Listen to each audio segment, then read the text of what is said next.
আজকে যেহেতু আলোচনা করার বিষয়ে নিয়ত করেছি সংগঠন সম্পর্কে, সংবদ্ধ জীবন সম্পর্কে, এই বিষয়ে আমরা প্রথম একটি হাদিস দিয়ে শুরু করতে চাই। আন হারিসিল আশআরী রাদিয়াল্লাহু তাআলা আনহু قال قال رسول الله صلى الله عليه وسلم أنا آمركم بخمس الله أمرني بهن بالجماعة والسمع والطاعة والهجرة والجهاد في سبيل الله فإنه من خرج من الجماعة قدر شبر فقد خلع ربقة الإسلام من عنقه إلا أن يراجع ومن دعا بدعوى للجاهلية فهو من جوسى جهنم قالوا يا رسول الله وإن صام وصلى قال وإن صام وصلى وزعم أنه مسلم। প্রিয় ভাইরা, আল্লাহ নবী মুখশ্রিত যে হাদিসটা আমি আপনাদের সামনে বর্ণনা করলাম, যেটি বললাম এই মুহূর্তে এবারাতটা, এটি হচ্ছে আল্লাহ রাব্বুল আলামিনের প্রাণ প্রিয় সাহাবী, অর্থাৎ আল্লাহ এক রাবীদের মধ্যে অন্যতম একজন সাহাবী। তিনি বর্ণনা করছেন একজন রাবী হারিসিল আশআরী রাদিয়াল্লাহু আনহু। এই হাদিসটা নবীজি কেন বলেছিলেন সেটা আগে জানার দরকার। প্রেক্ষাপট কি, এই হাদিসের প্রেক্ষাপট কি? হাদিসটার প্রেক্ষাপট হচ্ছে, আপনারা জানেন আমাদের নবী বিশ্বনবী মুহাম্মদ সাল্লাল্লাহু আলাইহি সাল্লাম ইসলামের যে দাওয়াত দিতেন, এই দাওয়াতটা ছিল আল্লাহ তাআলার প্রদত্ত কোরআনুল কারীম মাফিক, আল্লাহ তাআলার বিধান মাফিক আল্লাহর পয়গম্বর দাওয়াত দিতেন। পাশাপাশি তৎকালীন সময়ে আবু জাহেল, উতবা, সাইবা এরা দাওয়াত দিতেন তাদের নিজেদের তৈরি করা পথ ও মতের দিকে। তো দুইটা পথ, একদিকে হচ্ছে আল্লাহ তাআলা নবী দেখানো আদর্শ, আল্লাহ তাআলা ঐশীবাণীর মাধ্যমে, অপরদিকে দাওয়াত হচ্ছে আবু জাহেল, উতবা, সাইবা তাদের নিজেদের তৈরি করা মত ও পথের দিকে, নিজেদের রচিত আইন ও কানুনের দিকে। বিশ্বনবী দাওয়াত দিচ্ছেন আল্লাহর আইনের দিকে, আল্লাহর কোরআনের দিকে, আইন ও মতের দিকে, আর তারা দাওয়াত দিচ্ছেন মানুষের তৈরি করা নীতি, পথ ও মতের দিকে। ঠিক এই মুহূর্তে আল্লাহ নবী বিশ্বনবী সাল্লাল্লাহু আলাইহি সাল্লাম এই হাদিসটা বর্ণনা করেছিলেন। তিনি কি বললেন যে হাদিসটা বর্ণনা করছেন হারিস, তিনি বলেন قال قال رسول الله صلى الله عليه وسلم বিশ্বনবী সাল্লাল্লাহু আলাইহি সাল্লাম বলেছেন আনা আমুরুকুম বিখামস, আল্লাহ রাব্বুল আলামিন আমাকে নবী বানিয়ে পাঠিয়েছেন তোমাদের নেতা বানায়া তোমাদের কাছে দাওয়াত দেওয়ার জন্য। তা শোনো, আমি তোমাদেরকে 5টি দাওয়াত দিচ্ছি, আমি তোমাদেরকে 5টি আদেশ দিচ্ছি। আনা আমুরুকুম বিখামস, আমি তোমাদেরকে 5টি বিষয়ে আদেশ করতেছি। আল্লাহু আমারানি বিহিন্না, আল্লাহ রাব্বুল আলামিন ঠিক যে ওই একই 5টা দাওয়াত আমাকে দিয়েছেন, ওই আদেশ 5টা আল্লাহ তাআলা আমাকেই দিয়েছেন। যে 5টি আদেশ আল্লাহ পাক আমাকে দিয়েছেন, আমি সেই হুবহু 5টি দাওয়াত হুকুম আমি তোমাদের করতেছি, দাওয়াত তোমাদের দিচ্ছি। নবীজি বললেন এর মধ্যে 1 নম্বর হচ্ছে বিল জামাতি, 1 নম্বর হচ্ছে জামাতি, অর্থাৎ জামাতবদ্ধ হওয়া। 2 নম্বর হচ্ছে ওয়াসামি, কোরআন হাদিস সুন্দর করে শোনা। তারপর বলছে ওয়াত্তাআতি, এবং এই কোরআন এবং হাদিস যারা বর্ণনা করবে এই সমস্ত ব্যক্তিদের ইতাআত করা, আনুগত্য করা। ওয়াল হিজরাতি, এবং হিজরত করা, অর্থাৎ আপনার জীবন থেকে আপনার জীবনের সমস্ত প্রকার খারাপি ত্যাগ করা। হিজরত করা মানে ত্যাগ করা, আপনার জীবনের সকল খারাপি থেকে খারাপিগুলো ত্যাগ করা, ছেড়ে দেওয়া। ওয়াল জিহাদি ফি সাবিলিল্লাহ, এবং আল্লাহর রাস্তায় আল্লাহর জমিনে দ্বীন কায়েমের জন্য কাজ করা। এরপরে বলছে ফাইন্নাহু মান খরাজা মিনাল জামাতি, সুতরাং যদি কেউ এর মধ্য থেকে ফিরে যায়, এটা না করে, তো বলছে কদরা শিবরিং ফাকাদ খলা রিবকাতাল ইসলাম মিন উনুকিহি, ওই ব্যক্তি ইসলামের রজ্জুটাকে তার গলা থেকে খুলে দিল। যে ব্যক্তি এই 5টা দাওয়াত থেকে দূরে চলে গেল, ওই ব্যক্তি যেন তার গলা থেকে ইসলামের রশিটাকে খুলে ফেলে দিল। ইল্লা ইরওয়াজিয়া, তবে যদি সে ফিরে আসে পুনরায় সেটা অন্য কথা। ওয়ামান দাবি দাওয়ালিল জাহিলিয়াতি, আর যে ব্যক্তি বা যারা মানুষকে দাওয়াত দেয় জাহিলিয়াতের দিকে, অর্থাৎ মূর্খের দিকে, অন্ধকারের দিকে, আবু জাহেল মার্কা এদিকে যাদের দাওয়াত দেয়, ফাহুয়া মিন জুসা জাহান্নাম, তারা সকলেই জাহান্নামী। আমি প্রথম সরল অর্থ বলছি, পরে ব্যাখ্যা বলবো ইনশাআল্লাহ।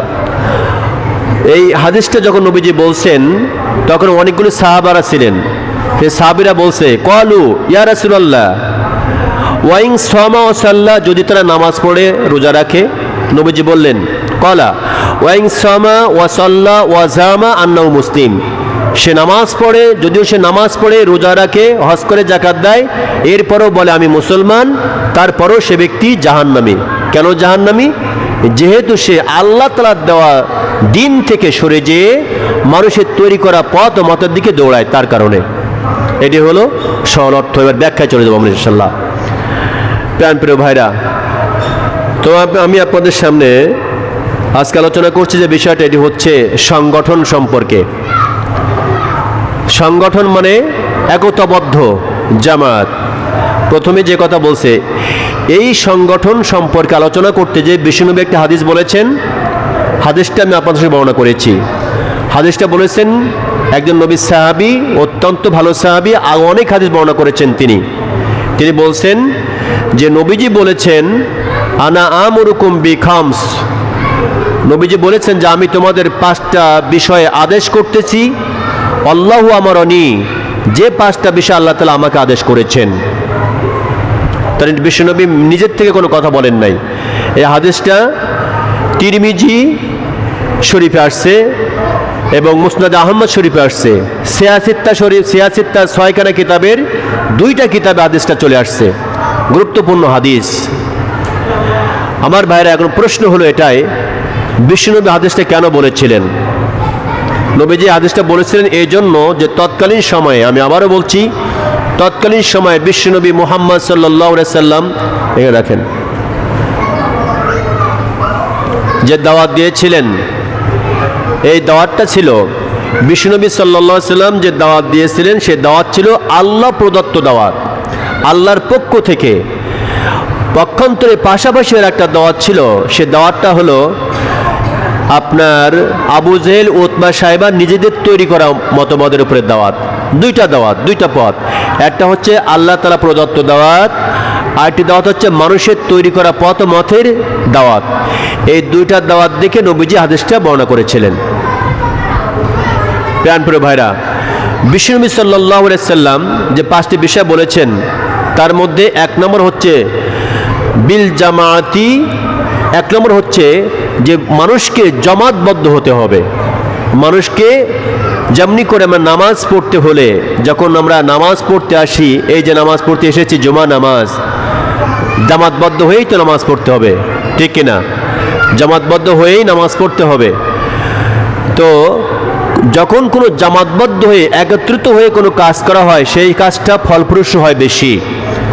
তার ভিতরে মর্যাদা থাকে, ঐক্য থাকার কারণে সে দাম বেড়ে যায়।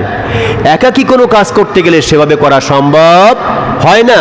একাকী করা যায় বটে, কিন্তু দলবদ্ধগতভাবে করলে তাই সেটা মজবুতি বেশি হয়। নবীজি বলছেন, এই জন্য তোমরা একত্রিত হয়ে সকলে দলবদ্ধ হয়ে কাজ করবে। যে কাজ তোমরা করবে আমার দেখানো পথ অনুযায়ী দলবদ্ধ হয়ে একত্রিত হয়ে তোমরা করবে। এ বিষয়ে হাদিস শরীফে আল্লাহ তাআলা বলছেন, আপনার কুরআনুল কারীমে আল্লাহ তাআলা বলছেন, আল্লাহ তাআলা বলেন, ওয়াতাসিমু বিহাবলিল্লাহি জামিআন ওয়া লা তাফাররাকু। আল্লাহ রাব্বুল আলামিন সূরা ইমরানের 103 নম্বর আয়াতের মধ্যে বলেছেন, দুনিয়ার মানুষ তোমরা শোনো, তোমরা দুনিয়ার বুকে একতাবদ্ধভাবে দলবদ্ধভাবে আমি যে কোরআন দিয়েছি, আমি যে কোরআনুল কারীম নাজিল করেছি, এই কোরআনটা তোমরা একতাবদ্ধভাবে সংগঠিতভাবে আঁকড়ে ধরো। আমার ভাইরা, এটা নতুন কোনো কথা না। 1400 বছর 1500 বছর পূর্বে আল্লাহ রাব্বুল আলামিনের প্রিয় হাবিব মুহাম্মদ সাল্লাল্লাহু আলাইহি সাল্লামের উপরে নাজিলকৃত কিতাব আল কোরআনুল কারীমের সূরা আল ইমরানের 103 নম্বর আয়াতে আল্লাহ তাআলা বলে দিলেন, দুনিয়ার মানুষ শোনো, এই দুনিয়ায় বসবাস তোমরা করবে, সমস্ত বিধি বিধানগুলো আমি আল্লাহ তাআলা কোরআনে বলে দিয়েছি। এই জন্য এই কোরআনুল কারীমকে তোমরা সকলে মিলে দলবদ্ধভাবে আমার রজ্জুকে, আমার কোরআনকে আঁকড়ে ধরবে।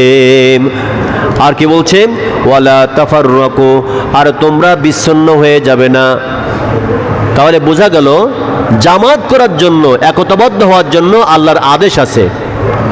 একতাবদ্ধ হওয়া, সুসংগঠিত হওয়া, এটা আল্লাহর আদেশ, নবীজির আদেশ, আল্লাহ তাআলারও আদেশ। সুতরাং এটাকে ছেড়ে দেওয়ার কোনো সুযোগ নাই। আপনাকে অবশ্যই জামাতবদ্ধ হতে হবে আল্লাহর কোরআনুল কারীমের কথা, আল্লাহ রাব্বুল আলামিনের কথা।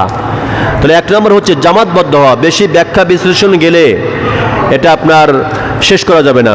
2 নম্বর হচ্ছে ওয়াসামি, এবং তোমরা তোমাদের নেতার কথা শুনবে। ওয়াসামি, তোমরা তোমাদের নেতার কথা শুনবে। আল্লাহ তাআলার যে বিধান, এই বিধান যারা বক্তৃতায় বলবে, যারা আমল করতে বলবে, সেগুলো তোমরা শুনবে। আল্লাহর কোরআন শুনবে, হাদিস শুনবে। আমাদের শুনতে বলেছেন, আমরা তো এদিকে শুনি না, আমরা শুনি কোনগুলা? মানুষের তৈরি করা পথ ও মতে যে বক্তব্য আছে সেগুলো শুনে শুনে আমরা চোখের পানি ফেলাই। অথচ আল্লাহ প্রদত্ত জীবন বিধান যা দিয়েছেন, সেই বিধানের দিকে শোনা এবং মন দেওয়ার মতো ইচ্ছা আমাদের অনেকের নাই। তা আল্লাহ তাআলা বলছেন, আল্লাহ নবীজি বলছেন, তোমরা নেতার কথা শুনবে। কোন নেতার কথা শুনবে? যে নেতা কোরআনুল কারীম এবং হাদিস মাফিক জীবনযাপন করে তার কথা। এটার বিষয়ে আমি আরেকটু পরিষ্কার করি আপনাদের। আমার বাইরে আল্লাহ তাআলা এই বিষয়ে বলছেন কোরআনুল কারীমের মধ্যে সূরা নিসা 59 নম্বর আয়াতে আল্লাহ তাআলা বলেন, ইয়া আইয়ুহাল্লাযীনা আমানু আতিউল্লাহা ওয়া আতিউর রাসূলা ওয়া উলিল আমরি মিনকুম। আমার ভাইরা, সূরা নিসার 59 নম্বর আয়াতে আল্লাহ তাআলা রব্বুল আলামিন নেতার কথা শোনার জন্য, নেতা আনুগত্য করার জন্য দুনিয়ার বুকে প্রথমে আল্লাহ তাআলা বলছেন, আতিউল্লাহ, তোমরা আল্লাহর অনুগত্য করো, ও আতিউর রাসূল, নবীজিকে অনুগত্য করো। ওই এমন সময় নবী এবং রসুলের আনুগত্য তোমরা করেছো, তোমাদের সামনে রসুল নাই, আল্লাহ তাআলা তো আসেনি, ঠিক আছে, কিন্তু সামনে তোমার নবীজি নাই, কিন্তু কাকে অনুগত্য করবে? আল্লাহ তাআলা বলছে, নবীজি যখন তোমাদের সামনে না থাকবে তখন তোমরা অনুগত্য করবে উলিল আমরি মিনকুম, তোমাদের মধ্য থেকে উলিল আমর যারা করে, যারা দায়িত্ব থাকবে, ওই দায়িত্বশীলদের তোমরা অনুগত্য করবে। এখানে আতিউল্লাহ ও আতিউর রসুল, এই দুইটার পূর্বে আল্লাহ আতিউর লাগিয়েছেন, আতিউল্লাহ লাগিয়েছেন, আতিউর রসুল লাগিয়েছেন, কিন্তু উলিল আমরি মিনকুমের পূর্বে আতিউ দেয় নাই। কেন দেয় নাই? আতিউল্লাহ, আল্লাহর হুকুম মানতে হবে অবশ্যই। এখানে কোনো প্রকার পরীক্ষা নিরীক্ষা করার দরকার নাই। আল্লাহ বলছে মানো, তো মানতেই হবে, পরীক্ষা করার কোনো সুযোগ নাই। আতিউর রসুল, রসুলকে মানো, অবশ্যই রসুলকে মানতে হবে, পরীক্ষা করে রসুলকে মানবো, এই সুযোগ নাই। কিন্তু উলিল আমরি মিনকুম, তোমাদের মধ্যে যে আমির থাকবে, আমিরের কথা তোমরা মানবে, কিন্তু আমিরকে পরীক্ষা করে তারপর সে আমিরের কথা তোমরা মানবে। এটা আমার কথা না, কোরআন বলছে। আমাদের দেশে আমির আছে না, কত দলের আমির আছে না, তো এই দলের আমিরদের কথা আমরা শুনবো কখন? যদি সেই দলের আমির সাহেব কোরআন এবং সহিহ হাদিস মাফিক তার দল চালায়, তার জীবন চালায়, তার প্ল্যাটফর্ম চালায়, তখন আমরা তার কথা শুনবো। এটা আল্লাহ তাআলা শুনতে বলেছেন, নবীজি বলেছেন। কিন্তু যে আমির, যে নেতা, যে দলের নেতা নিজে কোরআন মানে না, সুন্নাহ মানে না, এমন নেতার অনুগত্য করা যাবে না। অনুগত্য করা হারাম, ওইগুলা পরিপূর্ণ। আমার ভাইরা, তাহলে পরে আমরা বুঝলাম আমাদের প্রথম দায়িত্ব হলো মানুষকে জমাতবদ্ধ হতে হবে। 2 নম্বরে ওয়াসসামি, আমাদেরকে আল্লাহ প্রদত্ত এবং নবীজির হাদিসগুলো ভালো করে বুঝতে হবে। 3 নম্বর হলো আমাদের ইত্তেবা করতে হবে, অর্থাৎ আনুগত্য করতে হবে আল্লাহ এবং আল্লাহ রসুলের। আল্লাহ রসুল সাল্লাল্লাহু আলাইহি সাল্লাম যেহেতু যে জামানায় ছিলেন, রসুল নবীজি ছিলেন, এখন নাই। সামনে আমরা কাকে অনুসরণ করব? আল্লাহ তাআলা জানেন যে আমার নবী এক সময় থাকবে না, নবীজি চলে যাবে যখন, আমার বান্দারা কার অনুসরণ করবে? ওই সময় অনুকরণ তো নিশ্চয়ই আমার নবীকে করবে, আমার সাহাবীদের করবে, ঠিক আছে, আল্লাহর নবীর সাহাবীদের, কিন্তু কার কথা মতো করবে? মাক্কারে ওই সময় আল্লাহ নবী ছিলেন, এখনো আছেন, কিন্তু কার মতামত নেতৃত্ব দিবে? আল্লাহ তাআলা বললেন যখন ওই সময় নবীজি থাকবে না, তোমরা তোমার দেশ চালানোর জন্য, মহল্লা চালানোর জন্য, ওয়াউলিল আমরি মিনকুম, তোমাদের মধ্যে আমির বানায়া আমিরের কথা মতো তখন তোমরা চলবে।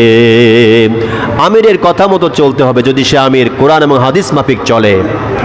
প্রাণপ্রিয় ভাইরা, এরপরে আসেন, এরপর নবীজি বলছেন ওয়াল হিজরাতি, হিজরত করা। আমরা ছোটবেলায় দেখেছি, বইতে পড়েছি, হিজরত মানে মক্কা থেকে বিশ্বনবী সাল্লাল্লাহু আলাইহি সাল্লাম মদিনায় চলে গিয়েছিলেন, হিজরত করেছিলেন, এটা জানি। আমার ভাইরা, এখানে হিজরত বলছে মানে হলো আপনার জীবনে অনেক পাপ আছে, পাপ কাজ করেন, অনেক পাপের মধ্যে আপনি জর্জরিত, আপনার পাপে জীবন শেষ। আল্লাহ নবী বলেন ওই পাপ কাজগুলো ত্যাগ করে দেওয়াই হলো তার প্রকৃত হিজরত।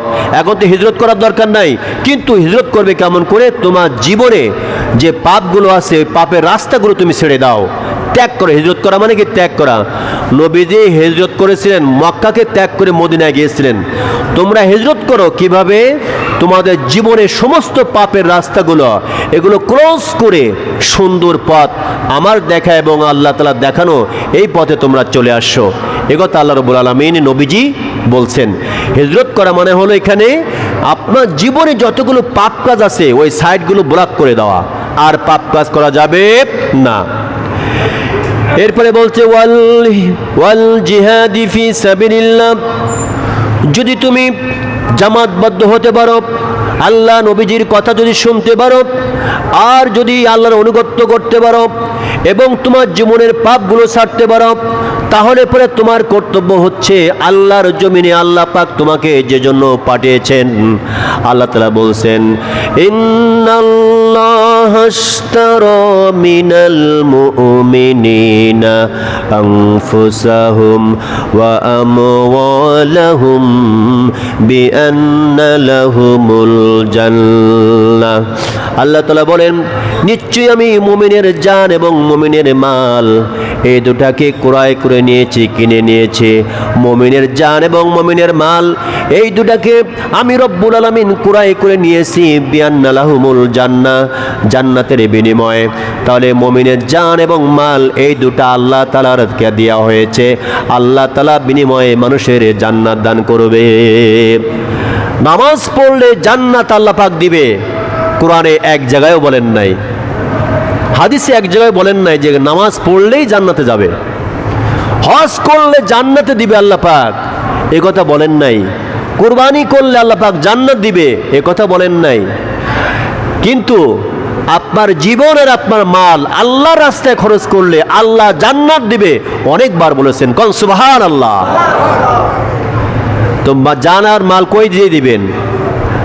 জান আর মাল তো ঘরে বসে দেওয়ার সুযোগ নাই। জান এবং মাল দিতে হলে আপনার একতাবদ্ধ হতে হবে। একতাবদ্ধ হয়ে আপনার আল্লাহর জমিনে আল্লাহর নবীজি রেখে যাওয়া হাদিস মাফিক, আল্লাহর কোরআন মাফিক জীবনযাপন নিজে করতে হবে। প্রতিবেশীদের করাতে হবে, মহল্লাবাসীর করাতে হবে, গ্রামবাসীর করাতে হবে। কেন করাবেন?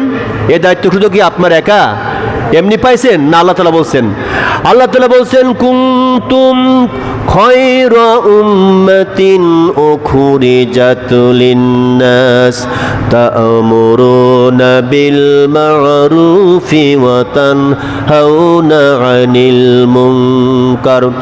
আল্লাহ তাআলা বলেন, তোমরা হচ্ছে উত্তম একটা জাতি, তোমাদের বাছাই করা হয়েছে, উখরিজাত লিন-নাস, তোমাদের বাছাই করা হয়েছে, তোমাদের অনেকগুলো মানুষের মধ্য থেকে বাছাই করা হয়েছে। বাছাই পর্যন্ত ভালো ভালো একদিকে, খারাপ একদিকে, বাছাই করে না? আল্লাহ তাআলা বলেন, অসংখ্য মানুষের মধ্য থেকে তোমাদেরকে বাছাই করা হলো, এক সাইডে নেওয়া হলো। তোমাদের কাজ কি জানো? তা'মুরুনা বিল মা'রুফ, তোমরা সমাজে ভালো কাজের আদেশ করবে আর খারাপ কাজ থেকে মানুষকে বিরত রাখবে। এই কাজ তোমাদের দায়িত্ব, আপনাদের সবার এই দায়িত্ব। আপনার সংসারে আপনার যে কয়জন সদস্য আছে তাদেরকে কথা বলা, তোমরা পাপ কাজ ছেড়ে দাও, ভালো কাজ করো, কথা বলার দায়িত্ব আপনার। কারণ আপনার নেতৃত্বে 10 জন লোক আছে, 5 জন লোক আছে, আপনি লিডার সংসারের, আপনি বলবেন, দাওয়াত দিবেন। প্যানপুর বাজার ওদিকে আমরা না যাই, তাহলে এই যে 5টা বিষয় নবীজি বললেন যে আল্লাহ তাআলা আমাকে 5টা আদেশ করেছেন, ওই 5টা আদেশ আমি তোমাদের করতেছি। তার মধ্যে 1 নম্বর ছিল হলো জামাত, 2 নম্বর ছিল শোনা, সামি, তারপর ছিল তাআতি ওয়াল হিজরাতি ওয়াল জিহাদি ফি সাবিলিল্লাহ। এবার নবীজি বলছেন যে এই 5টা কাজ থেকে যদি মানুষ সরে যায়, আল্লাহ নবী বলছেন, ফাইল্লাহু মান খুরজা মিনাল জামাআতি কদর শিবরিন ফাকাদ কলাম রিবিকাতাল ইসলাম মিন উনুকিম। নবীজি বলেন যে 5টা কাজ আমি তোমাদের বললাম, যদি কোনো ব্যক্তি এই 5টা কাজ থেকে দূরে সরে যায়, 1 বিঘাত পরিমাণ দূরে সরে যায়, নবীজি বলেন তাহলে পরে সেই ব্যক্তির গলা থেকে ইসলামের রশিটা সে যেন খুলে ফেলে দিল। নাউজুবিল্লাহ। এই দাওয়াতের কাছ থেকে, আল্লাহ তাআলা দেওয়ার দাওয়াতের কাছ থেকে যে ব্যক্তি সরে গেল, আল্লাহর জমিনে আল্লাহর দ্বীন কায়েমের কাছ থেকে যে ব্যক্তি সরে গেল, আল্লাহ নবীজি বলছেন সে যেন তার গলা থেকে ইসলামের রশিটাকে খুলে ফেলে দিল। আমার ভাইরা, এরপরে বলছেন ওয়ামান দাআ বিদাওয়ালিল জাহিলিয়াতি। নবীজি বলেন, শোনো, ইসলামের এই দাওয়াত দেওয়া থেকে বিরত হয়ে এসে চলে গেল, আর যদি সে ব্যক্তি এবার ওই সমস্ত দলের সঙ্গে মিশে যায়, ওই সমস্ত মানুষের সঙ্গে মিশে যায় যারা সমাজে, রাষ্ট্রে, তারা মানুষের তৈরি করা পথ ও মত দিয়ে বিচার ফয়সালা করতে চায়, রাষ্ট্র কায়েম করতে চায়, দিন কায়েমের বাদ দিয়া নিজেদের তৈরি করা মত ও পথ দিয়া তারা রাষ্ট্র চালাতে চায়, সমাজ চালাতে চায়, এমন মানুষের সাথে যারা মিশে যাবে, বিশ্বনবী বললেন ওরা ফাওয়া মিন জুসা জাহান্নাম, ওই সমস্ত ব্যক্তিগুলো জাহান্নামী হবে। নাউজুবিল্লাহ, আজ নাউজুবিল্লাহ। যে সমস্ত ব্যক্তি আল্লাহ তাআলার দেখানো নবীজি প্রদর্শিত পথ ও মত বাদ দিয়া মানুষের তৈরি করা পথ ও মতের দিকে মানুষকে আহ্বান করবে, ডাক দিবে, আল্লাহ নবীজি বলেছেন ফাওয়া মিন জুসা জাহান্নাম, ওরা সকলেই জাহান্নামী। চিৎকার দিয়ে নাউজুবিল্লাহ। তাহলে আমরা কোন দিকে যাব? দাওয়াত কোন দিকে দেবো? দেখছেন, আমরা তো এগুলো কিছু মনে করি না, মানুষকে ডাকতেই থাকি। আরে ভাই, আপনি যেদিকে ডাকছেন মানুষকে, ওই পথটা কে বলেছে? আপনি তো দূরে এমনি আসেন নাই, আপনি যেদিকে মানুষকে ডাকছেন যে পথ ও মতের দিকে, সেই পথ কি নবীজি বলেছেন? সেই পথের কথা কি আল্লাহ বলেছেন? না, সেই পথের কথা বলেছেন মানুষের ব্যক্তিগত পথ ও মত, মানুষেরা বলেছেন। কোনো প্রকার আল্লাহ এবং রাসূল সাল্লাল্লাহু আলাইহি ওয়াসাল্লাম নির্দিষ্ট পথ সেটা না, এগুলো হলো মানুষের তৈরি করা পথ ও মত। প্রাণপ্রিয় ভাইরা, এই ওয়াজগুলো নবীজি যখন করছিলেন, এই ওয়াজটা যখন নবীজি করছিলেন তার সাহাবীদেরকে নিয়ে, ওই সময় সাহাবীদের মধ্য থেকে সাহাবীরা শুনে তো অবাক যে তাই তো, আমাদের মধ্য থেকে কেউ কেউ তো ফিরে গেছে আবু জাহেলের সাথে। আবু জাহেলের পথ ও মত নিজের তৈরি করা। আবু জাহেল কোরআন মানে না, হাদিস মানে না, কোরআন এবং হাদিস মাফিক মানুষকে দাওয়াত দেয় না। কোরআন এবং হাদিস সমাজে, রাষ্ট্রে এটা প্রতিষ্ঠিত হোক, আবু জাহেল, উতবা, সাইবা চায় না। তো সেই আবু জাহেল মার্কা লোকদের দিকে তো অনেকে দাওয়াত দেয় এবং তারা নামাজও পড়ে, সাহাবীরা তখন চিন্তা করছে, তাই তো হুজুর যে কথা বললেন, আমরা দেখতেছি কিছু কিছু লোক আছে যারা ইসলাম সমাজে প্রতিষ্ঠিত হোক, তারা চায় না তাদের সাথে মেশে, তাদের সঙ্গে ঘোরাফেরে, আবার নামাজও পড়ে, হজও করে, জাকাতও দেয়। সাহাবীরা এমন করে চিন্তা করছে, করতে করতে এবার সাহাবীরা বলছে, কি বলে, ক্বালু ইয়া রাসূলুল্লাহি ওয়া ইন সামা ওয়া সাল্লাত, ইয়া রাসূলুল্লাহ, আপনি বললেন যারা মানুষকে দাওয়াত দিবে আল্লাহ ছাড়া অন্যদিকে মানুষের তৈরি করা পথ ও মতের দিকে যারা দাওয়াত দিবে তারা জাহান্নামী হবে। হুজুর, কিন্তু যারা ইসলামের দাওয়াত যারা দেয় না, মানুষের দেখানো পথ ও মতের দিকে যারা দাওয়াত দেয়, তারা তো নামাজ পড়ে, তারা তো রোজা করে, হজ করে, যাকাত দেয়, হুজুর এরপরেও কি তারা জাহান্নামে যাবে? নবীজি বললেন, ক্বালাত ওয়া ইন সামা ওয়া সাল্লাত, ওই ব্যক্তিরা যারা কোরআনের রাস্তা বাদ দিয়া কোরআনের দাওয়াত সম্প্রসারিত হোক এটা চায় না, মানুষের তৈরি করা পথ ও মতের দিকে যারা মানুষকে ডাকে, ওরা যদিও নামাজ পড়ে, যদিও হজ করে, যদিও তারা কুরবানি করে, জয় করুক না কেন, ওয়া জামান্নাহু মুসলিম, এবং সে নিজেকে মুসলমান বলে দাবি করে, বিশ্বনবী বললেন এরপর ওই ব্যক্তিগুলা জাহান্নামী হবে। নাউযুবিল্লাহ। চিন্তা করছেন? সাহাবীরা বলছে, ইয়া রাসূলুল্লাহ, আপনি তো বলছেন কোরআনের দিকে দাওয়াত দিলে পরে জান্নাত পাওয়া যাবে, কিন্তু আমাদের মাঝ থেকে কিছু কিছু মানুষের তৈরি করা পথ মতের দিকে দাওয়াত দেয়, নামাজও পড়ে, হজও করে, যাকাত দেয় এবং নিজেকে মুসলমান বলে দাবি করে, ওরা কি জান্নাতে যাবে? নবীজি বলেন, না, কোরআনের দাওয়াত ও মত ও পথ থেকে আমি নবীজি আমার আদর্শ থেকে চ্যুত হয়ে যারা অন্যদিকে চলে যাবে, এদের নামাজ, রোজা, হজ, যাকাত একটাও কবুল হবে না। জিকির করে লা ইলাহা, জোরে লা ইলাহা, লা ইলাহা, লা ইলাহা ইল্লাল্লাহু মুহাম্মাদুর রাসূলুল্লাহ। আমার ভাইরা, আল্লাহ রাব্বুল আলামিন মুমিনদের সংবদ্ধ জীবনযাপন করতে বলেছেন। এ বিষয়ে সূরা ইমরানের 101 নম্বর আয়াত আল্লাহ তাআলা বলছেন, ওয়া মাইয়াতাসিম বিল্লাহি ফাকাদ হুদিয়া ইলা সিরাতিম মুস্তাকিম। যারা সংবদ্ধ হয়ে আল্লাহর উজ্জু ধারণ করবে তাদের জন্য রয়েছে পরিপূর্ণ হেদায়াত বা সিরাতুম মুস্তাকিমের পথ। দুনিয়ায় যারা আল্লাহ তাআলা দেওয়ার কোরআনকে যারা আঁকড়ে ধরবে, আমি নবীর যে রেখে যাওয়া আমার হাদিসকে যারা আঁকড়ে ধরবে, এই সমস্ত ব্যক্তিগুলাই থাকবে সিরাতুম মুস্তাকিম অর্থাৎ জান্নাতের পথে, অন্য পথে কিন্তু হবে না।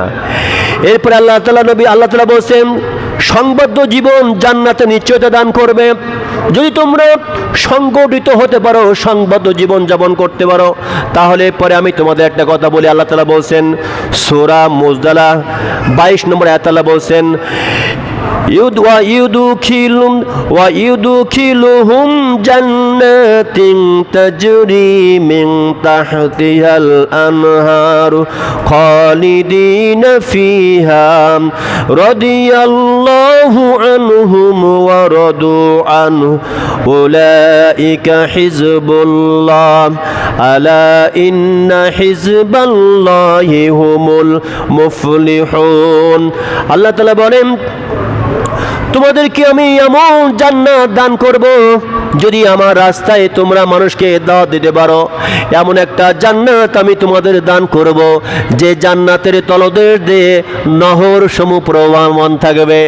জান্নাতে তুমি যাবে, জান্নাতের নিচ দিয়ে ঝর্ণা থাকবে, ঝর্ণা, বিভিন্ন রকম ঝর্ণা থাকবে।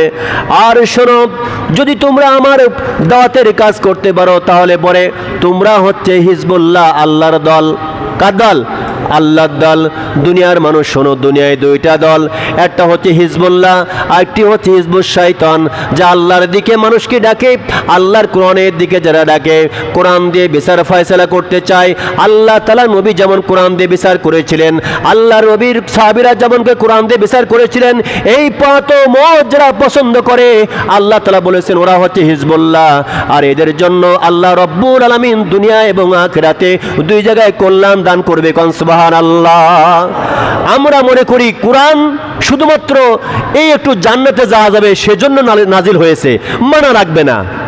কোরআন মানুষ মারা গেলে পরে একটু পড়লেই চলবে, রমজান মাসে তারাবিতে একটু তিলাওয়াত করলে চলবে, পোলাপানের সকালে মুক্তবে একটু পড়ালেই চলবে, এই হলো কোরআন।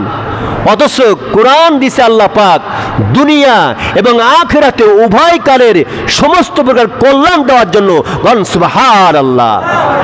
এই জন্য আল্লাহ রাব্বুল আলামিন দোয়া শিখিয়ে দিয়েছেন, রব্বানা আতিনা ফিদ দুনিয়া হাসানাতাও ওয়া ফিল আখিরাতি হাসানাতাও ওয়া কিনা আযাবান নার। আল্লাহ তাআলা আমাদের দুনিয়ায় আপনি কল্যাণ দান করেন আর আখিরাতে কল্যাণ দান করবেন। রব্বুল আলামিন দুনিয়ায় কল্যাণ দান করবেন তো করবেনই, আর আখিরাতে জাহান্নামের কঠিন আযাব থেকে আপনি আমাদের বাঁচিয়ে দিবেন। আমার ভাইরা, এই দোয়া আল্লাহ পাক আমাদের শিখিয়ে দিয়েছেন, কিন্তু এই দোয়া বারবার করবেন, আল্লাহর কাছে চাইবেন ঠিকই, কিন্তু সে মাফিক জীবন যাপন করবেন না তো আল্লাহ তাআলা আপনার কিন্তু জীবন সুখময় করবে না। কোরআন দিয়ে যদি আপনার জীবনকে চালাতে চান পারেন, তাহলে পরে দুনিয়ার জীবন আপনার সুখে ভরে যাবে। আরে ভাই, ইসলাম মানে তো শান্তি। ইসলাম মানে কি? আরো জোরে। ইসলাম মানে হচ্ছে শান্তি। তো শান্তি কই? আমাদের ইসলাম মানতেছি সবাই, শান্তি কই? ভাই, শান্তির এই পৃথিবীতে 1400 বছর পূর্বে আব্দুল্লাহ ছেলে মুহাম্মদ সাল্লাল্লাহু আলাইহি ওয়াসাল্লামের হাতে এসেছিল। তিনি চলে গেছেন, তারপরেও 30-35 বছর শান্তি ছিল।